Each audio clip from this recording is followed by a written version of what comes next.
Olá, boa tarde, seja muito bem-vindo. Agora pelo horário de Brasília, são 14 horas e 15 minutos.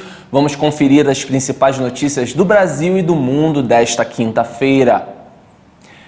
Na Austrália, ao menos 13 pessoas morreram nas inundações que afetaram a costa leste do país. São esperadas fortes chuvas nesta quinta-feira. Imagens aéreas mostraram comunidades inundadas no estado de Queensland. Veículos submersos e móveis flutuando pelas águas também foram vistos.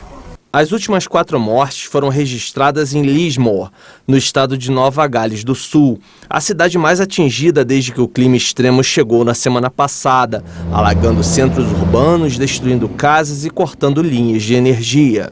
O primeiro-ministro do estado, Dominique Perrottet, sobrevoou as cidades inundadas e pediu às pessoas em Sydney que saiam de suas casas imediatamente ao receberem a ordem das equipes de emergência. A tempestade está se deslocando de Queensland para a região vizinha de Nova Gales do Sul e os rios em Sydney devem subir ainda mais nas próximas horas.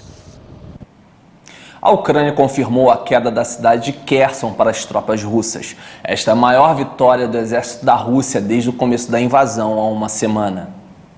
Kherson está sob controle das tropas russas. As autoridades locais confirmaram na noite de quarta-feira a queda da cidade portuária de 290 mil habitantes no sul do país. No Telegram, a administração local informou que os invasores estavam por toda a parte e são muito perigosos. Mais cedo, Moscou havia anunciado o controle sobre esta cidade na costa do Mar Negro, no que representa a maior vitória das tropas russas desde o início da invasão há uma semana. Os militares da Rússia já tomaram outro importante porto do país, Berdiansk. Também estão atacando Mariupol, mas o prefeito da cidade assegurou que as forças ucranianas repeliram dignamente os ataques. Em um vídeo divulgado no Telegram, ele acusou os russos de disparar contra prédios residenciais e disse que a quarta-feira foi o dia mais difícil e cruel desde o começo da guerra.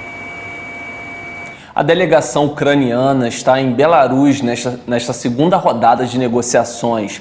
Rússia e Ucrânia discutem as condições dos dois países no conflito. Um dos negociadores da Ucrânia planeja viabilizar os corredores humanitários que servem para a passagem de refugiados e recursos, além do cessar-fogo imediato. Em uma semana de guerra já são muitas as perdas humanas e materiais para a Ucrânia, mas o presidente Volodymyr Zelensky prometeu que vai reconstruir o país. Vamos restaurar cada casa, cada rua e cidade e dizemos à Rússia, aprenda as palavras reparação e contribuição.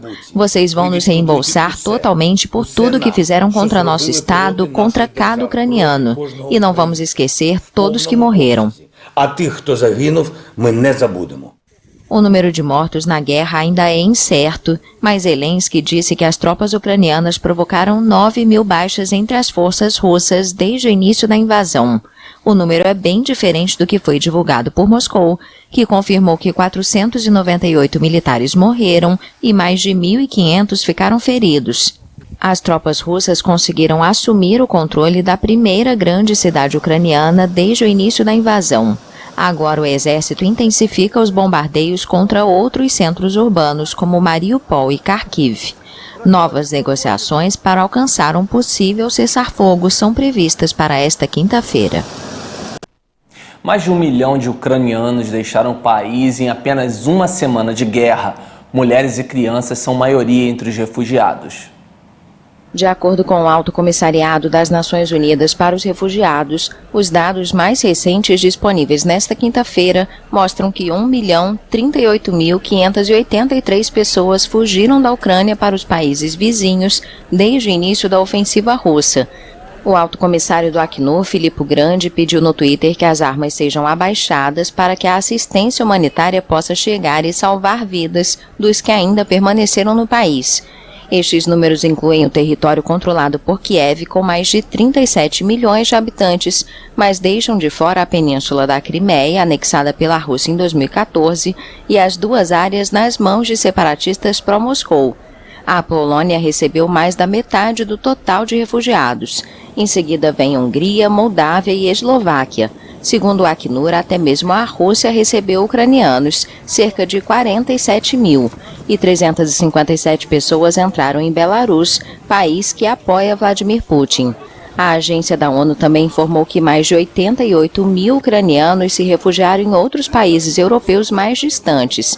A maioria das pessoas que deixam o país são mulheres e crianças, já que os homens em idade de combate foram proibidos de sair da Ucrânia. O Brasil tem fertilizantes suficientes para o plantio nos próximos 8 meses. A ministra da Agricultura, Pecuária e Abastecimento, Tereza Cristina, fez a afirmação em resposta ao presidente Jair Bolsonaro. Ele havia demonstrado preocupação em relação à possibilidade do Brasil enfrentar dificuldades para importar fertilizantes agrícolas da Rússia, devido à invasão à Ucrânia. A ministra Tereza Cristina garantiu que não há problemas com a safra neste momento, já que a safrinha de milho já está em produção. Segundo ela, o que precisava de fertilizantes já chegou e está com o produtor rural.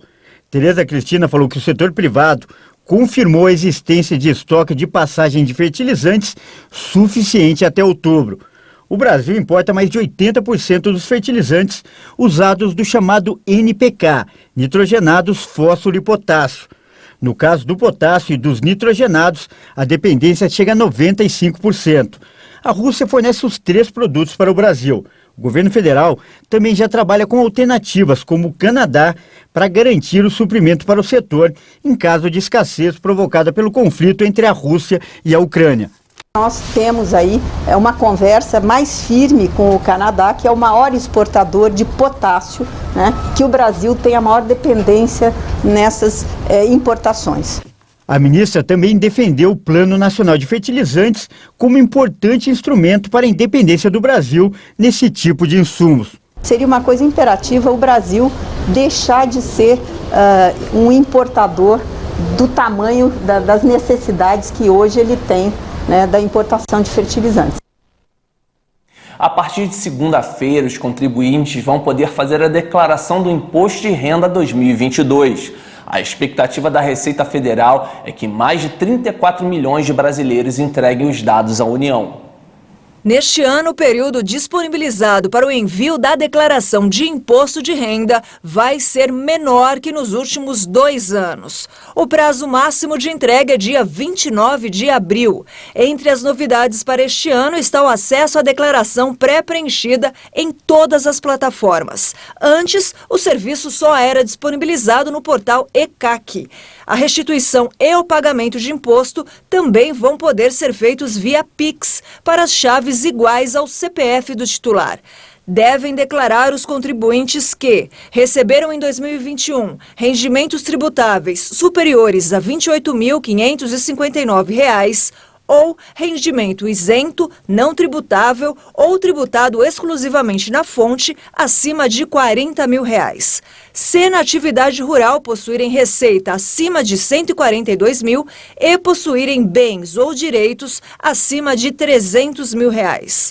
A declaração pode ser feita pelo computador, no programa gerador ou em dispositivos móveis como smartphones e tablets no aplicativo Meu Imposto de Renda, disponível para Android e iOS.